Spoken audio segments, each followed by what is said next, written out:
मोहम्मद जुबैर की गिरफ्तारी के बाद अब चारों तरफ इसकी निंदा शुरू हो चुकी है। मोहम्मद जुबैर की रिहाई की मांग भी उठने लगी है। Press club of India editors guild भी अब मोहम्मद जुबैर के जमानत को गलत बता रहा है, उनकी गिरफ्तारी को गलत बता रहा है और उनकी रिहाई की मांग कर रहे हैं। प्रेस क्लब ऑफ इंडिया ने मोहम्मद जुबैर की गिरफ्तारी की निंदा की। इसके साथ ही उन्होंने कहा कि दिल्ली पुलिस जुबैर को रिहा करे।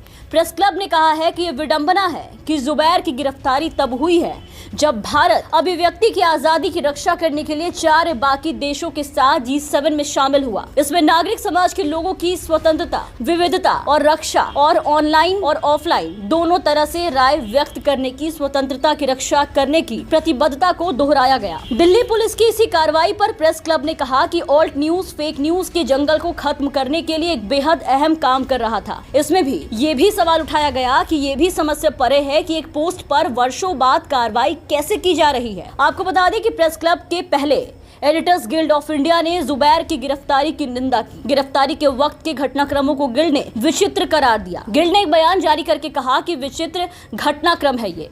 जुबैर को दिल्ली पुलिस की स्पेशल सेल के द्वारा 2020 के एक मामले में पूछताछ के लिए बुलाया गया। इसके लिए उन्हें दिल्ली हाई कोर्ट से गिरफ्तारी के खिलाफ पहले से ही सुरक्षा मिली हुई थी। बयान में आगे कहा गया कि जब जुबैर ने समन का जवाब दिया तो उन्हें इसी महीने पहले शुरू की गई एक आपराधिक जांच के संबंध में गिरफ्तार कर लिया गया। वो भी तब जब एक ट्विटर हैंडल ने आरोप लगाया था कि जुबैर की 2018 की पोस्ट धार्मिक भावनाओं को आहत कर रही है। इसके आगे कहा कि ये बेहद परेशान करने वाला है क्योंकि जुबैर और उनकी वेबसाइट ऑल्ट न्यूज ने पहले कुछ वर्षों में फर्जी समाचारों की पहचान करने और दुष्प्रचार अभियानों का मुकाबला करने के लिए बहुत ही उद्देश्यपूर्ण और पूरे तथ्यात्मक तरीके से, पूरे फैक्चुअल तरीके से कुछ अच्छे और सच्चे काम किए।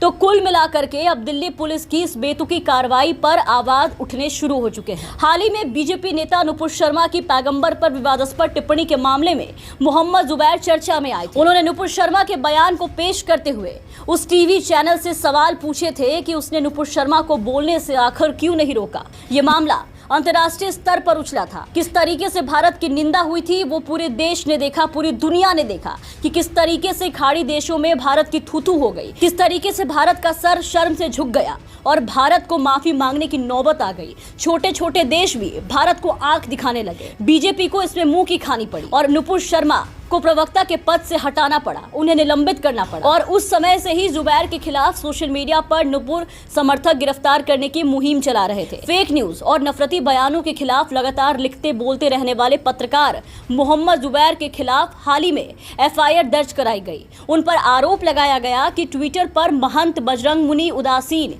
यति नरसिंहानंद और स्वामी आनंद स्वरूप को नफरत फैलाने वाला कहकर ये धार्मिक भावनाओं को आहत कर रहे हैं। ये FIR योगी आदित्यनाथ के उत्तर प्रदेश के सीतापुर जिले के एक हिंदू संगठन के प्रमुख ने खैराबाद थाने में दर्ज कराई थी, जबकि इसमें कुछ भी गलत नहीं था। नरसिंहानंद और स्वामी आनंद स्वरूप ये सारे महंत और संत किस तरह से समाज में नफरत फैलाने, नफरत घोलने का और एक समुदाय के खिलाफ जहर उगलने का काम करते हैं, किसी से छिपा नहीं है। फिर इनके बारे में लिखना किसी भी धर्म को आहत नहीं करता है। ये महिलाओं को भी भद्दी भद्दी गालियां देते हैं, यहाँ तक कि उन पर टिप्पणी करते हैं, वो भी खुलेआम।